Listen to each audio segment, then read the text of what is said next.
नमस्कार। महाराजा सूरजमल पीजी महाविद्यालय अजयपुरा की ऑनलाइन क्लासेज में आप सभी का स्वागत है।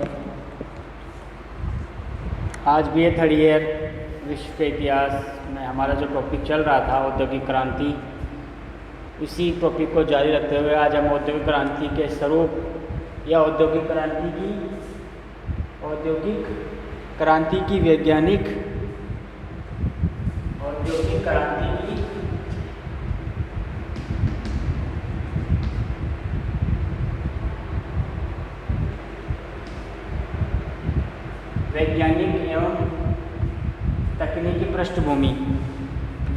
एवं तकनीकी पृष्ठभूमि के बारे में जानेंगे। औद्योगिक क्रांति के स्वरूप, औद्योगिक क्रांति के समय किन किन चीज़ों का विकास हुआ, किन किन चीज़ों का आविष्कार हुआ और इन चीज़ों के माध्यम से औद्योगिक क्रांति को कितना बल मिला, उसके ऊपर हम चर्चा करेंगे। आइए सबसे पहले हम बात करते हैं कृषि के क्षेत्र में होने वाले महत्वपूर्ण परिवर्तन। कृषि के क्षेत्र में होने वाले महत्वपूर्ण परिवर्तन। कृषि के क्षेत्र में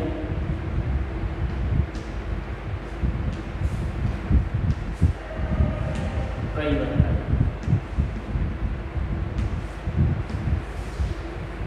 कृषि के क्षेत्र में परिवर्तन।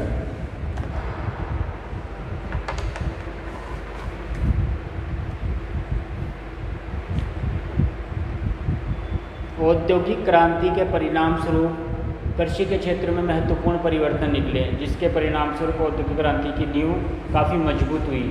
कृषि जन्य जो वस्तुओं की मांग थी वो बढ़ने से कृषि के क्षेत्र में वैज्ञानिक तरीकों से काम लिया जाने लगा, जिससे कुछ उपयोगी मशीनों का बनाने की आवश्यकता भी महसूस हुई। कुछ उपयोगी मशीनों को बनाने की आवश्यकता महसूस हुई, यानी कि जैसे जैसे कृषिगत वस्तुओं की मांगें बढ़ने लग गई, तब वैज्ञानिक तरीकों के माध्यम से काम करके कृषि की उपयोगी मशीनों के द्वारा अधिक से अधिक वस्तुओं का अधिक से अधिक कृषिगत जो माल था, कच्चा माल, उसका उत्पादन किया जाने लगा। कृषि के क्षेत्र में महत्वपूर्ण परिवर्तन के लिए करने कारण भी ये रहा कि अब तक लोगों ने घरेलू आवश्यकताओं के लिए ही खेती की थी, यानी कि पहले क्या किया था, घरेलू आवश्यकताओं के लिए खेती बाड़ी किया करते थे, लेकिन अब उन्होंने एक कदम आगे बढ़कर घरेलू आवश्यकताओं के साथ साथ अब व्यावसायिक दृष्टि से भी खेतों में अपनी पूंजी लगाना शुरू कर दिया था, व्यावसायिक फसलों को उपजाना शुरू कर दिया था, जिसके माध्यम से वह उसका व्यवसाय भी कर सके। पहले खेती घरेलू काम के लिए ही की जाती थी। इसी तरह से पुराने ढंग से की जाने वाली खेती से ये संभव नहीं था। जो पहले घरेलू खेती में जो काम किया जाता था, पुराने ढंग का तो काम हो नहीं सकता था, तो उसमें नए नए तरीकों को अपनाया गया, जिससे कृषि के जगत में वैज्ञानिक तरीकों के माध्यम से नए नए आविष्कार किए गए और इन आविष्कारों के माध्यम से उन्होंने कृषिगत क्रांति को बल दिया और यही औद्योगिक क्रांति की नींव रखी। अतः बहुत सारे कृषि किसानों, जमींदारों के माध्यम से इंग्लैंड, विशेषकर यूरोप, विशेषकर इंग्लैंड में अनेक आविष्कार किए जाने लगे, नए नए तरीके अपनाए जाने लगे खेती करने के, जिससे कि खेती को बढ़ावा मिल सके, अधिक से अधिक खेती की जा सके। उसमें खेती में पूंजी लगाकर उन्होंने ये काम करना शुरू कर दिया था। सर्वप्रथम एक अंग्रेज जमींदार थे, जेथरो टल। अंग्रेज जमींदार कौन थे?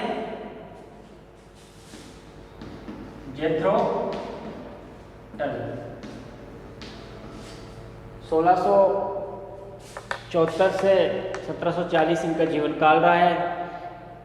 इसने एक महत्वपूर्ण कार्य क्या किया कि बीज बोने के लिए ड्रिल नामक एक यंत्र का आविष्कार किया, जिसके माध्यम से उचित परिमाण में और सही कतारों में आसानी से बीज बोया जा सकता था। पहले हाथों से ही बीज बोया जाता था, लेकिन जेथरो टल ने एक नई तकनीक का आविष्कार किया, एक नए यंत्र जिसको ड्रिल कहा गया, उसका आविष्कार किया। उसके माध्यम से उचित परिमाण पर, यानी कि उचित दूरी पर और निश्चित कतारों में बीज को आसानी से बोया जा सकता था, जिससे एक तरह से कृषि के क्षेत्र में एक महत्वपूर्ण उपलब्धि माना जा सकता है बीज बोने की दृष्टि से।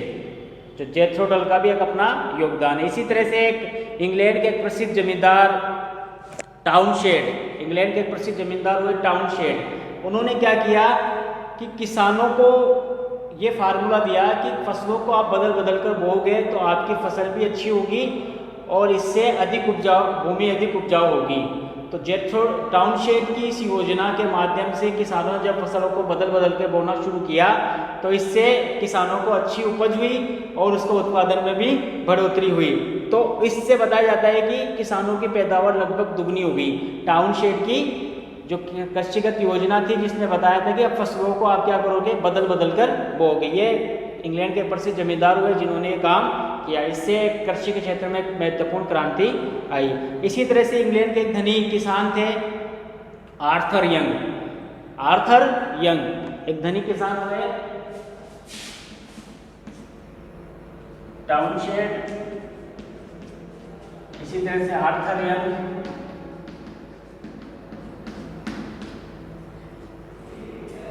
जो 1741 से लेकर 1820 तक इनका जीवन काल रहा है। इन्होंने नई खेती का प्रचार प्रसार किया और इन्होंने कहा कि छोटे छोटे खेतों के स्थान पर बड़े बड़े फार्मों का निर्माण करना चाहिए जिससे कि खेती का व्यवसायीकरण हो सके, जिससे कि खेती का व्यवसायीकरण हो सके, उसका उपजाऊपन, उसको अधिक से अधिक उत्पादन किया जा सके। इसने एक तरह से फार्मिंग सिस्टम, बड़े बड़े फार्मों का जो निर्माण हुआ उसका जो निर्माण करने में जो महत्वपूर्ण भूमिका निभाई वह आर्थर यंग ने ही निभाई थी। आर्थर यंग इंग्लैंड के प्रसिद्ध किसान थे। आर्थर यंग ने अपने विचारों का प्रसार करने के लिए ग्रंथ किताब की रचना भी की थी। एनल्स ऑफ एग्रीकल्चर्स नामक अपनी पुस्तक में लोगों को, किसानों को बताया कि आप अगर छोटे छोटे खेतों के स्थान पर बड़े बड़े फार्मों में खेती करोगे, छोटे छोटे खेतों को मिलाकर बड़े बड़े कृषि फार्म बनाओगे तो इससे आपका उत्पादन भी अधिक होगा और आपका व्यवसायीकरण भी खेती का आसानी से आप कर सकते हो। इस प्रकार से उनका एक महत्वपूर्ण योगदान खेती में रहा है। जेथरो टल का भी अपना रहा है, टाउनशेड का भी अपना रहा है, आर्थर यंग का भी अपना रहा है। इसी तरह से 1840 में एक विद्वान हुए रसायन शास्त्री थे Justus von Liebig. Justus von Liebig नामक एक रसायन शास्त्री थे जिन्होंने प्रथम बार किसानों को, जनता के सामने, दुनिया के सामने ये मैसेज रखा कि फसलों में नाइट्रोजन, पोटाश और फास्फोरस के मिलाने से फसलों का उपजाऊपन बढ़ता है, उससे फसल अच्छे से होती है। तो सबसे पहले खेती में, फसल में नाइट्रोजन, पोटाश और फास्फोरस जो खेती के लिए, फसल के लिए आवश्यक उसकी खुराक होती है, उसकी जानकारी सबसे पहले किसने दी थी? 1840 में जस्टन वॉन लिविंग नामक प्रमुख रसायन शास्त्री हुए जिन्होंने ये जानकारी दी कि फसलों की आवश्यक खुराक फास्फोरस, नाइट्रोजन और पोटाश है। तो ये एक महत्वपूर्ण देन उनके द्वारा मानी जा सकती है। इसी तरह से एक अमेरिका के प्रसिद्ध व्यक्ति थे विटने। विटने ने अनाज को भूसे से अलग करने की मशीन का आविष्कार किया था। अनाज को भूसे से अलग करने की एक मशीन का आविष्कार किया था। इसी तरह से 1834 में साइरस एच मैककॉर्मिक ने फसल काटने की मशीन का आविष्कार किया। साइरस एच मैककॉर्मिक ने फसल काटने की किसका आविष्कार किया? मशीन का आविष्कार किया। इस प्रकार से हम देखते हैं कि खेती में हुए परिवर्तनों के परिणाम स्वरूप 1760 से लेकर 1860 के मध्य कृषि उत्पादन में काफ़ी बढ़ोतरी हुई। अब क्योंकि खेती में क्या किया जाने लगा? खेती में मशीन यंत्रों का उपयोग किया जाने लगा, नई नई वैज्ञानिक तकनीकों का उपयोग किया जाने लगा, जिससे कि खेती की बढ़ोतरी हुई, जिसके परिणाम स्वरूप कृषि के क्षेत्र में महत्वपूर्ण परिवर्तन हुए जिन्होंने औद्योगिक क्रांति में एक महत्वपूर्ण भूमिका निभाई।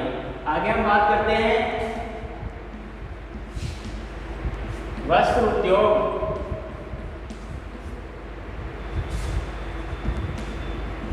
के क्षेत्र में यंत्रों का प्रयोग।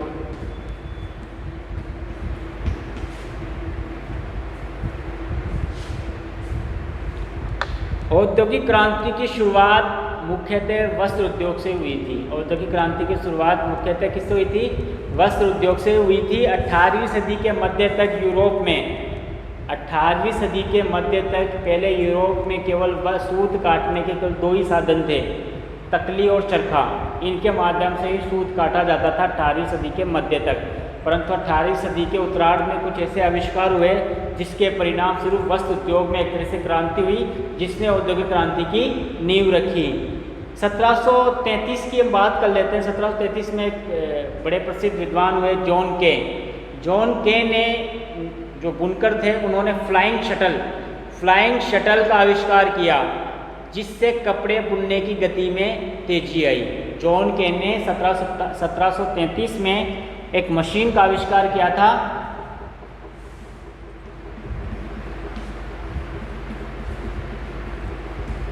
Flying shuttle.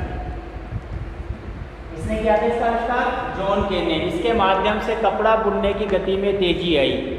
इसी तरह से 1764 में जेम्स हार्ग्रीव्स ने स्पिनिंग जेनी उनकी पत्नी का नाम था, उसी के नाम पर उन्होंने नाम रखा था, स्पिनिंग जेनी का आविष्कार किया। इसमें एक साथ सूत के 8 धागे आसानी से काटे जा सकते थे।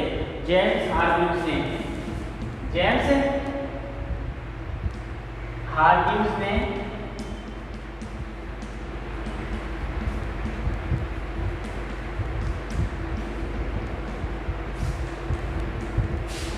स्पिनिंग जेनी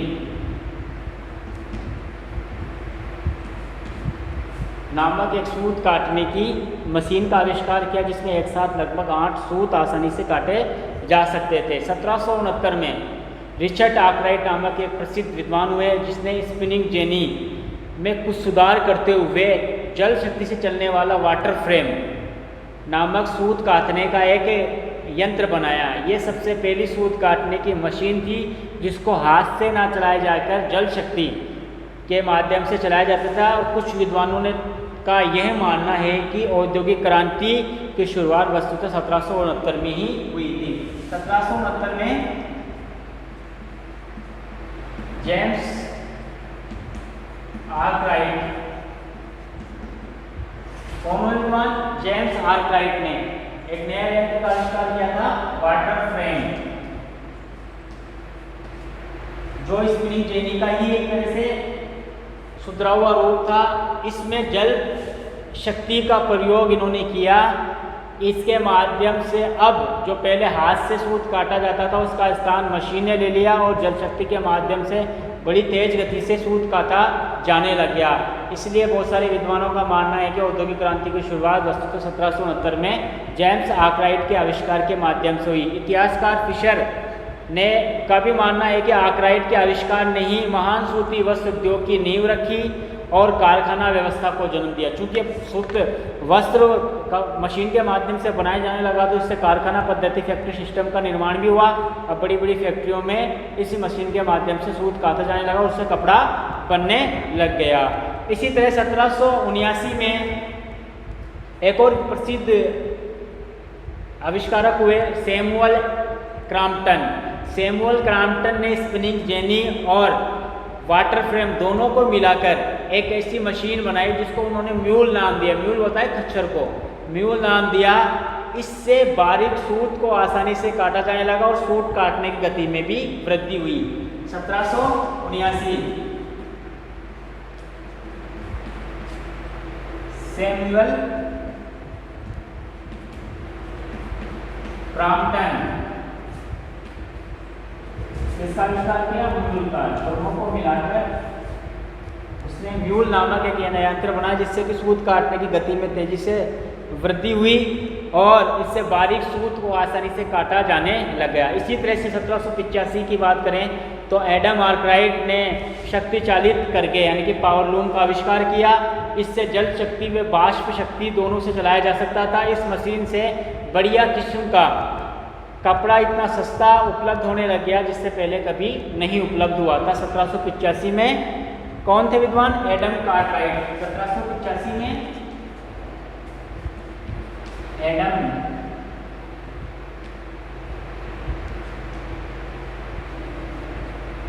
आर्कराइट ने शक्ति चालित करके यानी कि पावर लूम का आविष्कार किया। इस पावर लूम के माध्यम से अब बड़ी तेजी से कपड़ा बुना जाने लगा और कपड़ा बुनने की गति के साथ साथ सस्ता कपड़ा भी उपलब्ध होने लग गया, जिससे पहले कभी उपलब्ध नहीं हुआ था। इसी तरह से एक अमेरिकी शिक्षक थे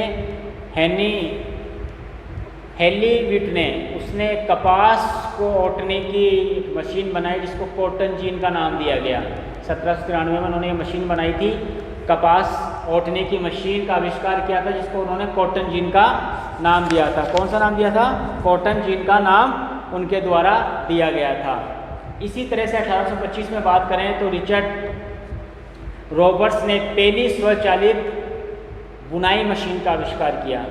बुनाई मशीन जो होती है 1825 में रिचर्ड रॉबर्ट्स एक प्रसिद्ध आविष्कारक थे जिन्होंने स्वचालित बुनाई मशीन का आविष्कार किया। इसी तरह से 1846 में एलियास हाउ ने पहली सिलाई मशीन का आविष्कार किया था। एलियास हाउ ने पहली सिलाई मशीन का आविष्कार किया था। इसी तरह से हम बात करते हैं कि 18वीं सदी में जब औद्योगिक क्रांति के लिए बहुत सारे आविष्कार हो रहे थे, तो मशीनों के साथ साथ वाष्प इंजन, यानी कि वाष्प इंजन के माध्यम से मशीनों की गति में भी स्पीड बन रही थी, तो इसका भी आविष्कार होना शुरू हो गया था। तो वाष्प इंजन की अब बात करें तो 1712 में सबसे पहले टॉमसन न्यूकामेन नामक एक प्रसिद्ध अंग्रेज थे जिन्होंने खानों से पानी बाहर निकालने के लिए एक वाष्प इंजन का आविष्कार किया था। हालांकि ये वाष्प इंजन काफ़ी भारी था और काफ़ी महंगा पड़ता था। इसी वाष्प इंजन में कुछ सुधार करते हुए 1769 में जेम्स वाट ने इसी न्यूकामेन के वाष्प इंजन में सुधार करते हुए एक नए यंत्र का आविष्कार किया, जिसके द्वारा वाष्प इंजन में जो दोष थे उनको उन्होंने दूर किया और हल्का एवं नया वाष्प इंजन उनके द्वारा बनाया गया 1769 में ही, और वह कम खर्चीला भी था। इस प्रकार जेम्स वाट के वाष्प इंजन ने एक तरह से उद्योग जगत में क्रांति ला दी और यंत्र चालित जो वाष्प के माध्यम से यंत्र चला करते थे उससे उनका क्या हुआ, उनमें क्रांति आई और औद्योगिक क्रांति के लिए एक महत्वपूर्ण काम किया वाष्प इंजन ने, जिसकी शुरुआत न्यूकामेन के द्वारा की गई थी, उसको पूरा जेम्स वाट ने किया। इसी तरह से उद्योगों के जगत के बाद हम बात करेंगे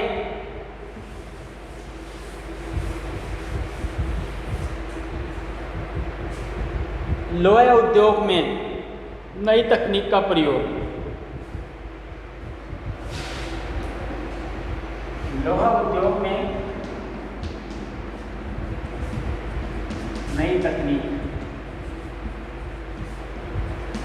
का प्रयोग।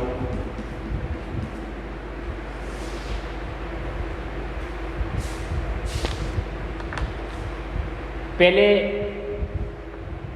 लोहे को पिघलाने के लिए लकड़ी के कोयले का इंग्लैंड में प्रयोग किया जाता था, लेकिन दिनों दिन इसके प्रयोग के कारण उनकी मांग, मतलब कि कह सकते हैं कि उनकी कमी होती गई। किसकी? लकड़ी के कोयले की कमी होती गई और इंजन के अन्य साधनों की अब इसके लिए खोज की जाने लगी। यानी कि इंग्लैंड में पहले क्या होता था कि लोहा पिघलाने के लिए लकड़ी के कोयले का ही प्रयोग किया जाता था, परंतु लकड़ी के कोयले की कमी के कारण हम वहाँ के लोगों को, जो वहाँ के आविष्कार थे, उन्होंने नई नई तकनीक को खोजना शुरू कर दिया ताकि जिसके माध्यम से लोहे को पिघलाया जा सके। इसी कड़ी में 1750 के आसपास पता चला कि पत्थर के कोयले से बना कोक प्रयुक्त किया जा सकता है। इस काल मतलब अब 1750 के आसपास एक नई तकनीक का प्रयोग का मालूम चला कि पत्थर का बना जो कोक है उसके माध्यम से कोयला बनाया जा सकता है, उसके माध्यम से लोहे को पिघलाया जा सकता है। 1750 के आसपास की घटना है।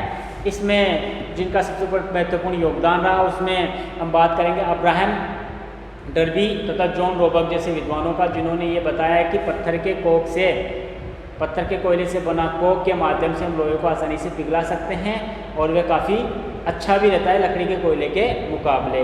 इसी तरह से 1784 में हेनरी कोट ने एक ऐसी विधि पडलिंग का आविष्कार किया जिसके द्वारा अधिक शुद्ध और अच्छा लोहा बनाना संभव हो सका।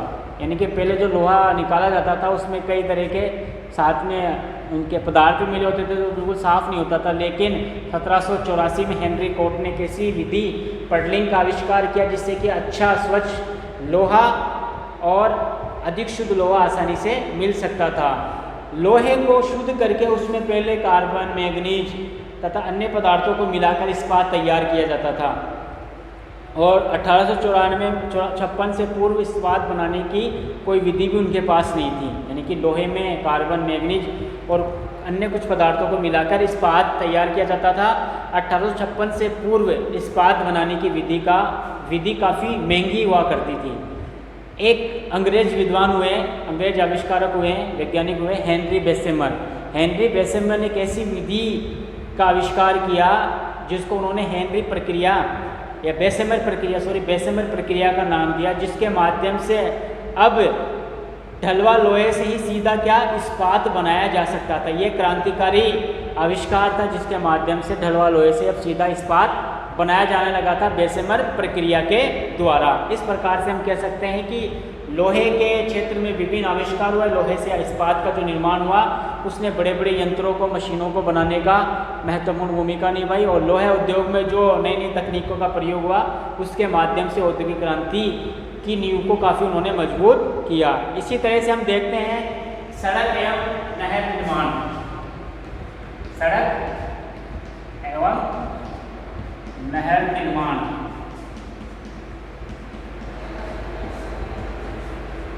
चूंकि लोहा वस्त्र उद्योग एवं लोहा उद्योग में जो क्रांतिकारी परिवर्तन हुए थे उसका प्रभाव परिवहन के क्षेत्र में पड़ना अपेक्षित था, क्योंकि अब माल ज़्यादा बढ़ने लग गया था और उसके लिए आवश्यकता कि परिवहन के माध्यम से माल को एक स्थान से दूसरे स्थान पहुंचा जाए, कच्चे माल को एक स्थान से दूसरे स्थान लाया जाए। अतः इसमें एक प्रसिद्ध सड़क निर्माण में जिस व्यक्ति का सबसे महत्वपूर्ण योगदान माना जाता है, आज हमारे सामने जो डामर की सड़क बनती है तारकोल की, जिस व्यक्ति ने ये तकनीक खोजी थी वह स्कॉटलैंड वासी मैकाडम थे।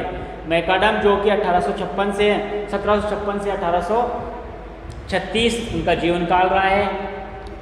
18वीं 19वीं शताब्दी में ये रहे हैं। स्कॉटलैंड के निवासी थे मैकाडम। उसने एक नई तकनीक खोजी। उन्होंने ये विचार रखा, उन्होंने तकनीक के द्वारा नई सड़कें बनाई। उनके अनुसार सबसे पहले बड़े पत्थरों के द्वारा रोड तैयार की जाए, उसके ऊपर छोटे छोटे पत्थरों के ऊपर एक परत चढ़ाई जाए, उसके ऊपर फिर तारकोल की परत चढ़ाई जाए। इस प्रकार के आजकल की जो डामर युक्त जो सड़कें हैं वह मैकाडम की ही देन है। इसके सड़कों के माध्यम से आवागमन का जो परिवहन का मार्ग है वह काफ़ी तेजी आई उसमें, जिससे कि औद्योगिक क्रांति को काफ़ी मजबूती प्रदान की। इसी तरह से नहर उद्योग, नहर परिवहन में भी इंग्लैंड के कुछ प्रमुख लोगों ने महत्वपूर्ण भूमिका निभाई, जिनमें हम ब्रिज वाटर के ड्यूक का नाम ले सकते हैं। ब्रिज वाटर के ड्यूक एक अंग्रेज कोयला खदान मालिक थे। उन्होंने जेम्स ब्रिडले नामक एक इंजीनियर को, ब्रिज वाटर के ड्यूक जो अंग्रेजी खदान मालिक थे, उन्होंने एक जेम्स ब्रिडले नामक इंजीनियर को एक नहर बनाने का कार्य सौंपा। 1761 में जब ब्रिज वाटर नहर बनी तो उससे लगभग माल ढोने का जो खर्चा था वो पहले से आधा रह गया। तो इस नहर का, ब्रिज वाटर वाली नहर का काफ़ी फ़ायदा हुआ औद्योगिक क्रांति के क्षेत्र में इंग्लैंड में। इसी तरह से 1869 में फ्रांसीसी इंजीनियर फर्दिनांद द लेसेप 1869 में फ्रांसीसी इंजीनियर ने स्वेज नहर जो भूमध्य सागर और लाल सागर को जोड़ती थी उसका निर्माण पूरा करवाया। उसका निर्माण इस इंजीनियर के नेतृत्व में पूरा हुआ। इस निर्माण के, स्वेज नहर के निर्माण के पूरे होने से इंग्लैंड, यूरोप और भारत के मध्य की दूरी लगभग 1/3 कम हो गई, जिससे कि कच्चा और पक्का माल आसानी से एक स्थान से दूसरे स्थान पर कम समय में, कम खर्चे में पहुंचने लग गया। इसके पता चलता है कि सड़क एवं परिवहन के क्षेत्र में भी औद्योगिक क्रांति में महत्वपूर्ण जो आविष्कार हुए उन्होंने औद्योगिक क्रांति में महत्वपूर्ण भूमिका निभाई। परिवहन के क्षेत्र में कुछ नवीन आविष्कारों के बारे में बात कर लेते हैं। परिवहन के क्षेत्र में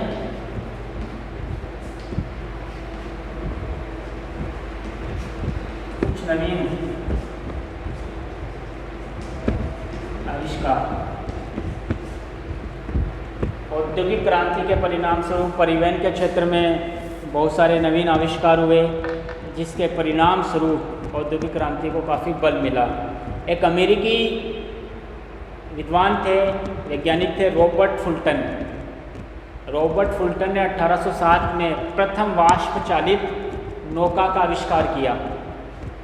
अमेरिकी विद्वान, अमेरिकी वैज्ञानिक रॉबर्ट फुल्टन ने 1807 में प्रथम वाष्प चलित नौका का आविष्कार किया। बोट, जिसको हम बोलते हैं बोट, का आविष्कार किया। उसने हडसन नदी पर, अमेरिका में जो हडसन नदी है उस पर इस वाष्प चालित नौका का पहली बार प्रयोग किया, जिसको उन्होंने नाम दिया था क्लेमोंट। क्या नाम दिया था? इस बोट को क्लेमोंट का नाम दिया था। इस क्लेमोंट को हडसन नदी पर सबसे पहले रॉबर्ट फुल्टन ने उसको चलाया था 1807 में।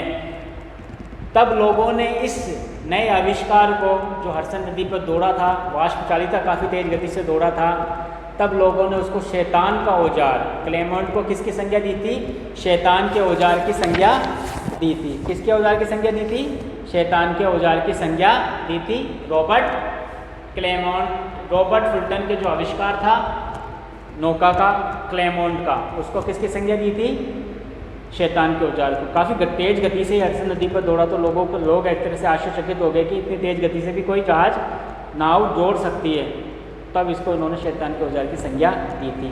इसी तरह से प्रथम समुद्र पार जाने वाली स्टीम बोट, अब स्टीम बोट जो वाष्प चालित बोट है, सीरियस ने 1838 में अटलांटिक महासागर को केवल 18 दिन में पार कर लिया था। ये प्रथम स्टीम बोट थी, सीरियस नाम था इसका। इसने केवल 18 दिन में अटलांटिक महासागर को 18 दिन में 1838 में 18 दिन में पार कर लिया था। तो एक महत्वपूर्ण उपलब्धि थी परिवहन के साधन के रूप में। इसी तरह से हम बात करते हैं आगे। 1814 में एक अंग्रेज वैज्ञानिक थे जॉर्ज स्टीफेंसन ने प्रसिद्ध भाप इंजन रॉकेट का आविष्कार किया था। रॉकेट का सबसे पहले भाप इंजन रॉकेट का आविष्कार किसने किया था? 1814 में जॉर्ज स्टीफेंसन ने किया था। इस आविष्कार के फलस्वरूप मैनचेस्टर और लिवरपूल के मध्य 1830 में प्रथम रेलगाड़ी चलाई गई थी। किसके आविष्कार के परिणाम स्वरूप? जॉर्ज स्टीफेंसन के भाप के इंजन, जिसको रॉकेट भी बोला जाता है, रॉकेट के आविष्कार के परिणाम स्वरूप 1830 में मैनचेस्टर और लिवरपूल के मध्य विश्व में प्रथम रेलगाड़ी चलाई गई थी। इस रेलगाड़ी ने माल से भरे डिब्बों को 1 घंटे में 29 मील प्रति घंटा की चाल से खींचकर संसार के लोगों को आश्चर्यचकित कर दिया था। जॉर्ज स्टीफेंसन ने जिस भाप के इंजन का आविष्कार किया था रॉकेट का, उसी के माध्यम से प्रथम रेलगाड़ी 1830 में कहाँ से चलाई गई? मैनचेस्टर से लिवरपूल, इंग्लैंड की बात कर रहा हूँ, वहाँ से चलाई गई। तब इसने उस डिब्बों को, माल से भरे डिब्बों को खींचा तो लोगों को आश्चर्यचकित कर दिया कि 1 घंटे में ये 29 किलोमीटर प्रति घंटे की स्पीड से चली थी। तो एक नई चीज़ थी, लोगों को काफ़ी फ़ायदा हुआ। इन रेलगाड़ी के चलने से अब औद्योगिक जगत में कितना फ़ायदा होगा।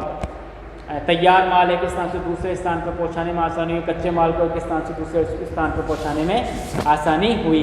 इसी क्रम में आगे बढ़ते हम बात करते हैं परिवहन के क्षेत्र में। 1880 में गैसोलीन अर्थात पेट्रोल इंजन के आविष्कार ने परिवहन के क्षेत्र में एक तरह से क्रांति ला दी। क्या ला दी? क्रांति। यानी कि पेट्रोल के इंजन का जैसे आविष्कार हुआ, क्योंकि पेट्रोल का इंजन आज भी चलता है, कितनी गति होती है उसकी, उसके माध्यम से परिवहन के आवागमन के साधन में कितनी सफलता मिली ताकि माल का एक स्थान से दूसरे स्थान पर आसानी से आया जा आवागमन हो सके। इसी तरह से 1839 में चार्ल्स गुडियर ने ये खोज निकाला कि रबर का किस तरह से वर्गीकरण करके उसको सख्त बनाया जा सकता है। इससे रबड़ के टायर बनाने में आसानी हो। टायर बनने से एक तरह से परिवहन के साधनों में उनका महत्वपूर्ण स्थान रहा है और परिवहन तेज गति से भी चलने लगे। रबड़ के टायर के माध्यम से उसका वर्गीकरण की जानकारी सबसे पहले 1839 में चार्ल्स गुडियर्स के माध्यम से दी गई। अंत में हम बात करते हैं संचार के क्षेत्र में नए आविष्कार। संचार के क्षेत्र में, संचार के क्षेत्र में आविष्कार।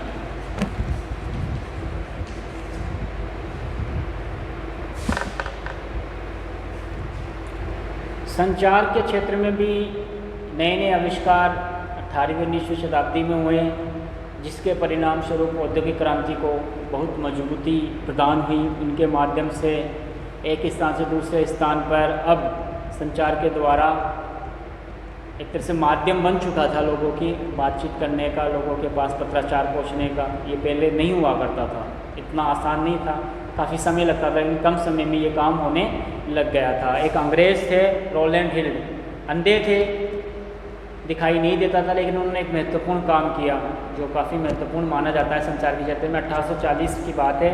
1840 में उन्होंने एक व्यवस्था स्थापित की जिसके द्वारा एक पेंस, इंग्लैंड में चलने वाली मतलब पाउंड से नीचे होती है कीमत पेंस, एक पेंस के टिकट से कोई भी पत्र ग्रेट ब्रिटेन में किसी भी जगह भेजा जा सकता था। एक तरह से डाक व्यवस्था की शुरुआत उनके द्वारा, ये आधुनिक डाक व्यवस्था की शुरुआत 1840 में रॉबर्ट रोलैंड हिल के द्वारा की गई, जो अंधे थे। उन्होंने एक पेंस का टिकट लगाया और उसके माध्यम से इंग्लैंड का कोई भी व्यक्ति ग्रेट ब्रिटेन, पूरे ग्रेट ब्रिटेन में कहीं पर भी अपने पत्र को इस पेंस के माध्यम से भेज सकता था। इसी तरह से 1844 में सैमुअल मॉर्स ने एक व्यावहारिक तार यंत्र का आविष्कार किया। व्यावहारिक तार यंत्र का आविष्कार किया। दो महाद्वीपों को जोड़ने के लिए सर्वप्रथम अंतर्जलीय तार यंत्र उत्तरी अमेरिका और यूरोप के मध्य लगाया गया था। अंटार्कटिक केबल के नाम से जाना जाता था। इससे एक अमेरिकी था साइरस फील्ड ने 1866 में इसको तैयार किया था। लेकिन इसकी न्यूज़ 1844 में सैमुअल मॉर्स के आविष्कार के बाद ही रखी गई। उन्होंने एक व्यावहारिक तार यंत्र का आविष्कार किया और ये जो खोज थी एक काफ़ी आधुनिक खोज थी।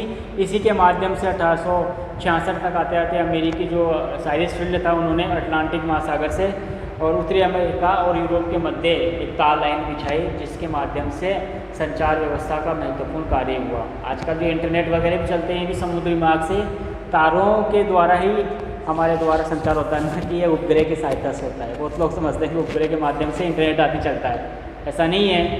केवल थोड़ी सी जानकारी मैं आपको दे दूँ, समुद्र मार्ग में बड़े बड़े तारों को बिछाया जाता है, उसमें एक्स्ट्रा तार भी होते हैं ताकि किसी तार के खराब हो जाने, कट जाने से संचार की व्यवस्था ठप ना हो सके। इंटरनेट जो चलता है ना, वो इसी के माध्यम से चलता है और जो पास में टावर लगाए जाते हैं वो कुछ किलोमीटर के दायरे में ही कैच करते हैं, बाकी वो भी तारों के माध्यम से जुड़े हुए होते हैं। इसी तरह से 1876 में ग्राहम बेल का नाम आप सभी जानते हैं, उन्होंने टेलीफोन का आविष्कार करके संचार के क्षेत्र में एक महत्वपूर्ण क्रांति ला दी। संचार के साधन से व्यापार जगत को काफ़ी फ़ायदा हुआ, आम लोगों को काफ़ी फ़ायदा हुआ। इसके माध्यम से अब एक दूसरे से मिलने की आवश्यकता नहीं थी, केवल संचार के माध्यम से ही वे अपना काम कर लिया करते थे। इस प्रकार से हम देखते हैं कि औद्योगिक क्रांति में